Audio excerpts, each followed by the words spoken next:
What happens when America's sweetheart meets The View's most controversial host in a showdown that nobody saw coming? You won't believe what unfolds when Jennifer Aniston sits down for what was supposed to be a lighthearted chat about her latest project, only to find herself in the crosshairs of a relentless interrogation that spirals completely out of control. Before we get into this incredible story, make sure you hit that subscribe button and drop a comment below because you're not going to believe what unfolds. The tension was palpable from the moment Jennifer Aniston walked onto The View's set. What started as polite applause quickly turned into an atmosphere thick with underlying hostility. The hosts, led by Joy Behar's signature smirk, had clearly prepared for something far more aggressive than the typical celebrity interview. As Aniston settled into her chair, adjusting her blazer with the practiced ease of someone who'd done thousands of these appearances, she had no idea she was walking into what would become one of the most explosive confrontations in daytime television history. "Welcome back to The View, Jennifer," Joy began, her voice dripping with false sweetness that immediately put viewers on edge. "So good to have you here again." The emphasis on "again" carried an undertone that suggested this wasn't going to be the friendly reunion Aniston had expected. The other hosts, Whoopi Goldberg, Sarah Haynes, Sunny Hostin, and Alyssa Farah Griffin, exchanged knowing glances that didn't go unnoticed by the sharp-eyed actress. "Thanks for having me," Aniston replied, her famous smile already showing signs of strain. "I'm excited to talk about my new project with you all." She gestured toward the promotional materials for her upcoming film, clearly hoping to steer the conversation towards safer territory. But Joy wasn't interested in playing it safe. "Oh, we'll get to that," Joy said dismissively, waving her hand as if brushing away Aniston's attempt at normalcy. "But first, I think our viewers are really interested in hearing about your recent comments regarding cancel culture and how it's affecting Hollywood. You seem to have some pretty strong opinions about people being too sensitive these days." The reference caught Aniston off guard. In a recent interview with a lifestyle magazine, she had made what she considered to be fairly mild observations about the changing landscape of comedy and entertainment. She had simply noted that some of the humor from Friends wouldn't fly today, and that she sometimes wondered if society had become overly cautious. It was hardly controversial in her mind, but Joy's tone suggested otherwise. "I think there might be some misunderstanding about what I said." Aniston began carefully, her media training kicking in. "I was simply observing that comedy evolves, and what was acceptable 20 years ago might not be today. That's just the natural progression of society." "Natural progression?" Sunny Hostin interjected, her voice sharp with disapproval. "Or is it that people are finally being held accountable for harmful content that marginalized communities have been speaking out against for decades?" The question came like a verbal slap, and Aniston's eyes widened slightly at the aggressive tone. "I'm not sure I understand where this is coming from," Aniston said, her voice remaining steady but with an edge of confusion. "I've always been supportive of progress and inclusivity. I was simply making an observation about the evolution of entertainment." "But that's exactly the problem," Joy pressed, leaning forward with predatory intensity. "When privileged people like yourself talk about things being too sensitive or society being overly cautious, what you're really doing is dismissing the legitimate concerns of people who have been hurt by the very content you're defending." The accusation hung in the air like a toxic cloud. Aniston's composure began to crack as she realized this wasn't going to be the promotional interview she'd signed up for. "I never said anything about being too sensitive," she corrected, her voice gaining strength. "And I certainly never dismissed anyone's concerns. I think you're mischaracterizing my comments." "Are we?" Whoopi chimed in, her voice carrying the weight of authority that came with being the show's moderator. "Because from where I'm sitting, it sounds like you're uncomfortable with the fact that people are finally speaking up about content that has caused real harm." The panel was closing ranks, and Aniston could feel it. What had started as a single-pointed question had quickly evolved into a coordinated attack. She looked around the table, searching for an ally, but found only hostile faces staring back at her. Sarah Haynes, typically the most diplomatic of the group, remained conspicuously silent, while Alyssa Farah Griffin nodded along with her co-host's criticisms. "I think there's been a fundamental misunderstanding here," Aniston said, her voice beginning to show signs of frustration. "I've spent my entire career working with diverse groups of people, supporting causes that matter, and trying to use my platform responsibly. To suggest that I'm somehow against progress or dismissive of people's pain is not only wrong, it's insulting. Is it though? Joy shot back, her voice dripping with condescension. Because when someone with your level of privilege and influence makes comments about cancel culture and sensitivity, it sends a message. And that message is that the people fighting for basic respect and representation are somehow overreacting. The studio audience, which had been murmuring uncomfortably throughout the exchange, began to shift restlessly. This was clearly not the light-hearted celebrity interview they had expected when they received their tickets. Aniston could feel their discomfort, which only added to her growing frustration with the situation. "I never used the term cancel culture," Aniston protested, her voice rising slightly. "Those are your words, not mine. And I certainly never suggested that anyone was overreacting to legitimate concerns about representation and respect. But you did suggest that people are too sensitive," Sunny pressed, pulling out what appeared to be a printed copy of the original interview. "Right here, you said, and I quote, 'Sometimes I wonder if we've become a little too careful, a little too concerned about every single word or joke.'" Aniston's face flushed as she recognized her own words, though the context had been completely stripped away. "That quote is taken completely out of context," she said, her voice becoming more animated. "I was talking specifically about the pressure writers and performers feel, not dismissing anyone's legitimate concerns about harmful content. Context is everything, isn't it?" Joy said with a knowing smile that made Aniston's blood boil. "But the impact of your words doesn't change based on your intentions. When you have millions of followers and use your platform to suggest that people are being too careful about harmful content, you're contributing to a narrative that silences marginalized voices." The frustration was now clearly visible on Aniston's face. Her hands, which had been calmly folded in her lap, were now clenched into fists. Her famous smile had completely disappeared, replaced by a look of barely contained anger. "I have never, ever tried to silence anyone," she said through gritted teeth. "My entire career has been built on supporting others and lifting up diverse voices. Actions speak louder than words," Whoopi said ominously, setting the stage for what was about to become an even more explosive confrontation. The tension in the studio was now so thick you could cut it with a knife, and it was clear that this was only the beginning. The atmosphere in the studio had shifted dramatically. What began as uncomfortable tension had now transformed into open hostility, and Jennifer Aniston found herself completely isolated against a panel that seemed determined to destroy her reputation on live television. The audience members were exchanging worried glances, some pulling out their phones to record what was clearly becoming a train wreck of epic proportions.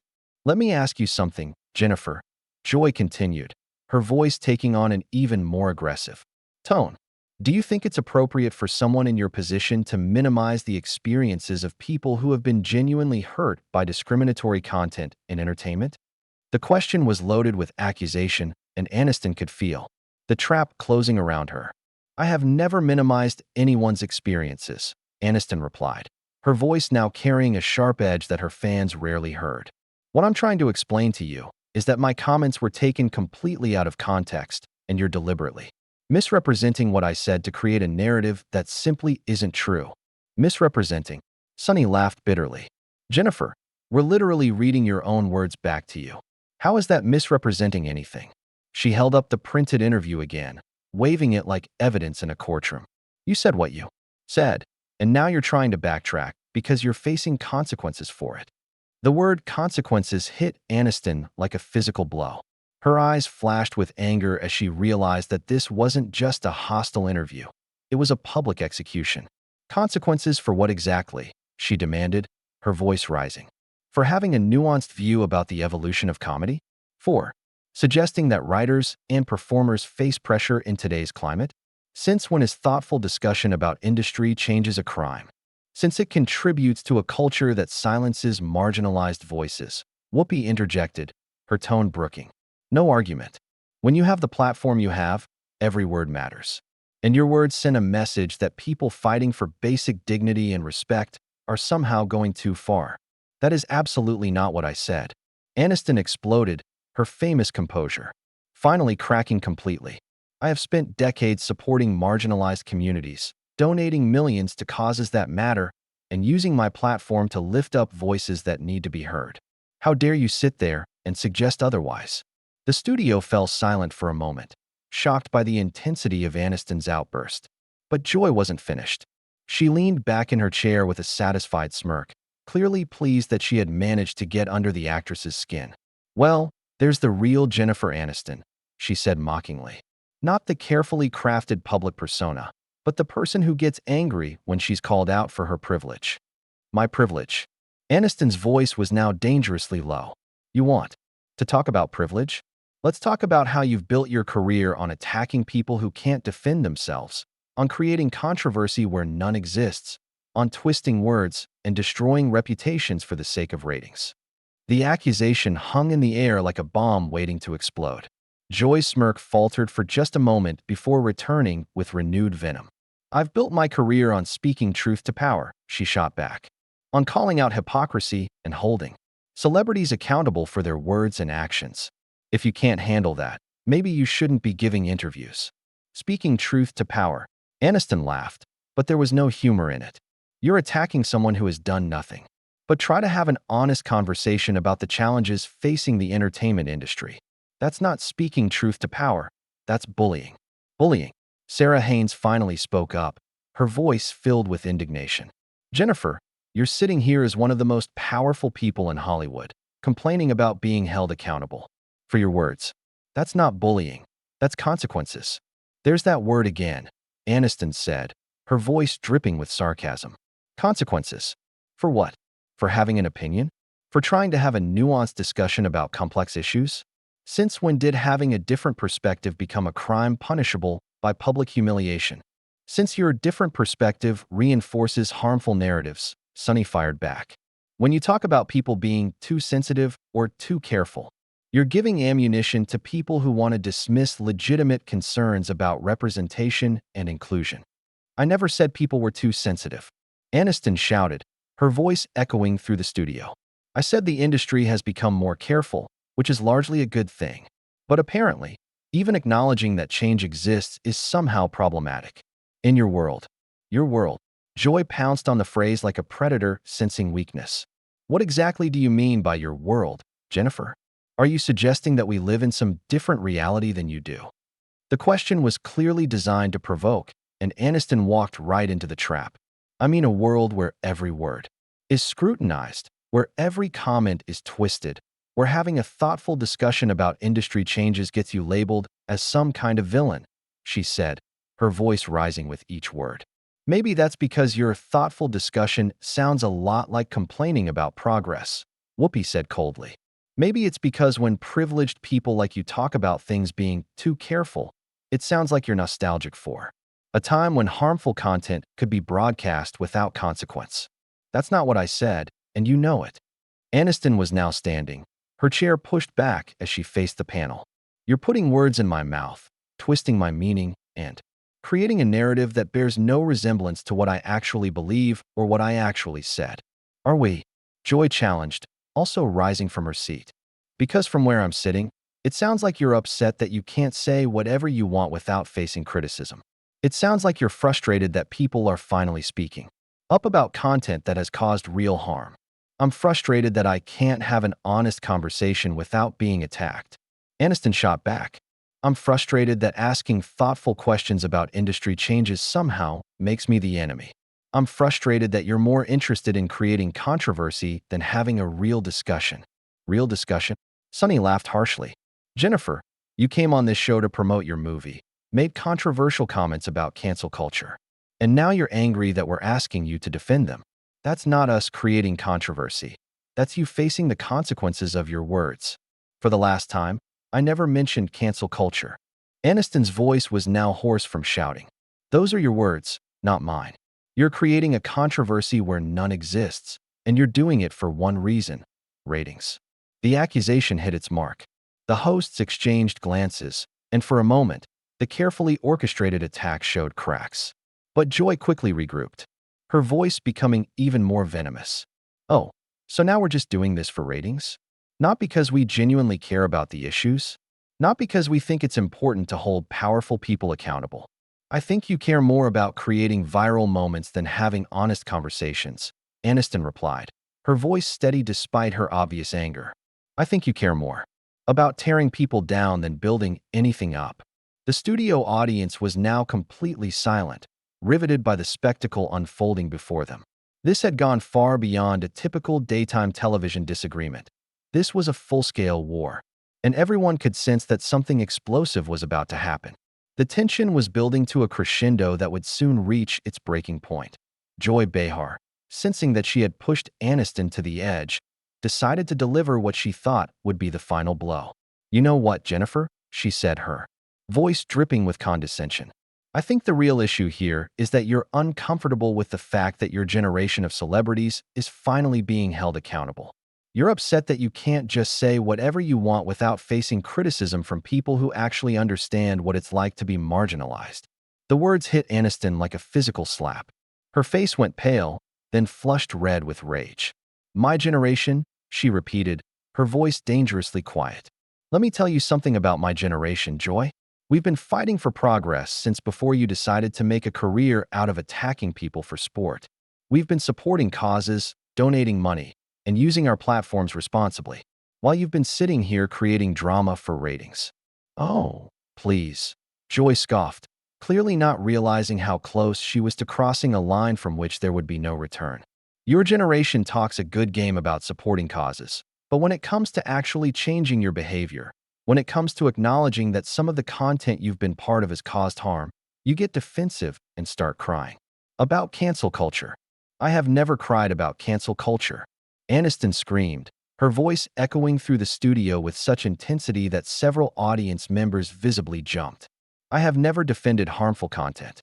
I have spent my entire career trying to be part of the solution, not the problem. But apparently, that's not enough for you. Apparently, having a single thoughtful conversation about industry changes makes me some kind of villain in your twisted worldview." Whoopi, clearly sensing that things were spiraling out of control, attempted to regain some semblance of authority. "Jennifer, I think you need to calm down," she said, her tone patronizing in a way that only made things worse. "We're just trying to have a conversation here. Calm down." Aniston whirled on Whoopi, her eyes blazing with fury. "You ambush me with a coordinated attack, twist my words, question my character, and then tell me to calm down? You've spent the last 20 minutes trying to destroy my reputation on live television, and you want me to calm down?" "Nobody's trying to destroy your reputation," Sunny interjected, though her tone suggested otherwise. "We're trying to have an honest conversation about the impact of your words. If you can't handle that level of scrutiny, maybe you shouldn't be giving interviews." "Honest conversation?" Aniston laughed, but the sound was filled with bitter rage. "There's nothing honest about what you've done here today. You've taken my words out of context, created a narrative that doesn't exist, and turned this into a public lynching. This isn't journalism. This is character assassination." "Character assassination?" Joy's voice reached a new level of mockery. "Jennifer, you're being held accountable for your own words. If you think that's character assassination, maybe you should think more carefully about what you say in public." That was the final straw. Aniston's composure, which had been hanging by a thread, finally snapped completely. "You know what, Joy? You want to talk about being held accountable? Let's talk about your track record. Let's talk about all the times you've attacked people who couldn't defend themselves. Let's talk about how you've built your entire career on controversy and division. Let's talk about how you've contributed to the toxic culture that makes it impossible to have nuanced discussions about anything. How dare you?" Joy shot back, her own anger now matching Aniston's. "I've been fighting for progressive causes since before you were even famous. I've been standing up for marginalized communities and holding powerful people accountable. Don't you dare lecture me about toxic culture when you're the one who can't handle basic criticism." "Basic criticism?" Aniston's voice was now so loud it was almost a shriek. "You've spent the last half hour trying to paint me as some kind of enemy of progress based on comments you've deliberately misinterpreted. You've questioned my character, my motivations, and my commitment to causes I've supported my entire life. That's not criticism. That's a hit job. It's accountability," Whoopi said firmly, clearly trying to end the confrontation on their terms. "And if you can't handle accountability, maybe you shouldn't be in the public eye." Those words proved to be the final catalyst. Aniston stood completely still for a moment, her chest rising and falling with heavy breathing. When she spoke, her voice was deadly quiet, more menacing than any scream could have been. "You want to know what I can't handle?" she said, her eyes moving slowly across each host. "I can't handle the hypocrisy. I can't handle the way you've turned this show into a platform for personal attacks. I can't handle the way you've abandoned any pretense of fairness or journalistic integrity." She reached down and unclipped her microphone, her movements deliberate and controlled. "I've been in this business for over 30 years, she continued, her voice growing stronger with each word. "I've faced real criticism, constructive criticism, fair criticism. But what you've done here today isn't criticism. It's a coordinated attack designed to humiliate and destroy. And I won't be part of it." The studio fell completely silent as Aniston placed her microphone on the table with a soft click that seemed to echo through the space. "You know what the real tragedy is?" she said, looking directly at each host in turn. "You had an opportunity to have a real conversation about real issues. You could have used this platform to actually discuss the challenges facing the entertainment industry, to explore the balance between creative freedom and social responsibility. Instead, you chose to create a spectacle." Joy, clearly realizing that she was losing control of the narrative, made one final desperate attempt to regain the upper hand. "Running away isn't going to change what you said, Jennifer. It's not going to change the impact of your words." Aniston turned back to face Joy, her expression now cold and controlled. "You're right," she said quietly. "Running away won't change anything. But staying here and allowing you to continue this character assassination won't change anything either. The only thing that will change is that you'll have your viral moment, and I'll have learned never to trust this show again." She gathered her purse and stood up, her movements graceful despite the emotional turmoil of the previous 30 minutes. "I came here today to talk about a project I'm passionate about, to have a conversation with people I thought were professionals. Instead, I've been subjected to an ambush that has nothing to do with honest journalism and everything to do with ratings and controversy." As she moved toward the edge of the set, Aniston paused and looked back at the panel one final time. "You know what's really sad?" she said, her voice now carrying a note of genuine disappointment rather than anger. "This show used to stand for something. It used to be a place where women could have honest conversations about important issues. But you've turned it into a gladiator arena where the goal isn't understanding, it's destruction." Whoopi, clearly uncomfortable with how the situation had spiraled out of control, made one last attempt to salvage the situation. "Jennifer, I think we can work this out. Why don't you sit back down and we can—" "No." Aniston cut her off, her voice firm and final. "I'm done. I'm done pretending that this kind of behavior is acceptable.